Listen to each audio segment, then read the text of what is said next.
నిజామాబాద్ జిల్లా ఆర్మూర్లో పోస్టర్ల కలకలం రేగింది. బీజేపీ ఎమ్మెల్యే పైడి రాకేష్ రెడ్డికి వ్యతిరేకంగా పోస్టర్లు వెలిశాయి.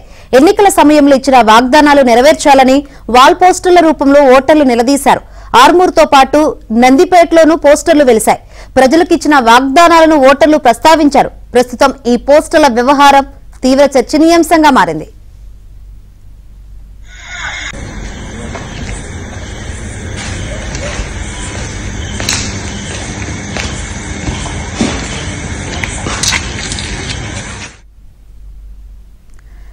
ఎమ్మెల్యే రాకేష్ రెడ్డికి వ్యతిరేకంగా పోస్టర్లు వేసిన వ్యక్తిని పోలీసులు అదుపులోకి తీసుకున్నారు. మాజీ ఎమ్మెల్యే జీవన్ రెడ్డి అనుచరుడు రాముగా గుర్తించారు.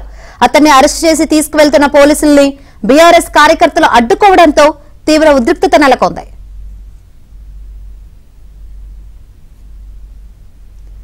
మరిన్ని వివరాలు మా ప్రతినిధి శ్రీపతి అందిస్తారు. శ్రీపతి. శంకరి, ఆర్మూర్ ఎమ్మెల్యే పైడి రాకేష్ రెడ్డికి వ్యతిరేకంగా పోస్టర్లు వెళ్లడం స్థానికంగా తీవ్ర కలకలం రేపిందని చెప్పుకోవచ్చు. ఇది ప్రధానంగా బీఆర్ఎస్ పార్టీకి సంబంధించిన మాజీ ఎమ్మెల్యే జీవన్ రెడ్డి అనుచరులు చేసిన కార్యంగా కూడా పోలీసులు గుర్తించారు. కొద్దిసేపటి క్రితమే నందిపేట మండల కేంద్రంలో పోస్టర్లు వెలిసిన విషయంలో బీజేపీ నాయకులు పోలీసులకు ఫిర్యాదు చేశారు. పోలీసులు తమకు అందిన ఫిర్యాదు మేరకు సీసీ ఫుటేజీ ద్వారా ఆ పోస్టర్లు వెలిసిన ప్రాంతాలు పరిశీలించిన సమయంలో ఆర్మూర్ మాజీ ఎమ్మెల్యే బీఆర్ఎస్ కు చెందిన జీవన్ రెడ్డి ప్రధాన అనుచరుడు రాము ఈ పోస్టర్లు వేసినట్లుగా గుర్తించారు. అతన్ని అదుపులోకి తీసుకొని విచారణ నిమిత్తం కూడా తీసుకెళ్లారు. ఈ సందర్భంలో తమను టార్గెట్ చేశారు, తమను గత కొంతకాలంగా వేధిస్తున్నారని బీజేపీ కార్యకర్తలు అడ్డుపడ్డారు. ఈ సందర్భంలో అటు బీఆర్ఎస్ కార్యకర్తలు బీజేపీ కార్యకర్తలకు మధ్య వాగ్వివాదం జరిగింది. మధ్యలో పోలీసులు కూడా ఈ గొడవను సద్దుమణించే ప్రయత్నం చేశారు.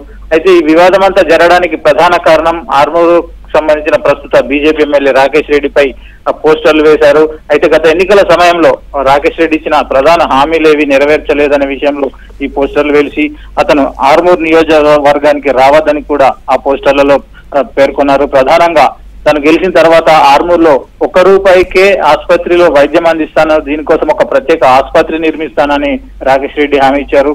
ఆ రూపాయి ఆసుపత్రి ఏమైంది అంటూ కూడా ఈ పోస్టర్లో ప్రశ్నించారు. అలాగే యువతకు ఉపాధి అవకాశాలు కల్పిస్తానన్నారు.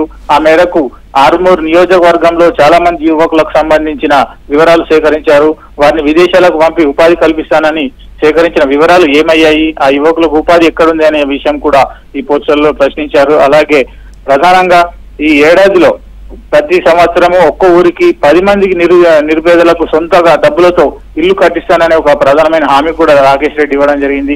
ఆ హామీ ఏమైంది? ఏడాది గడిచినప్పటికీ కూడా ఎక్కడ కూడా ఇల్లు కట్టించిన దాఖలాలు లేవని ఈ కార్యకర్తలు ప్రశ్నించడం జరిగింది.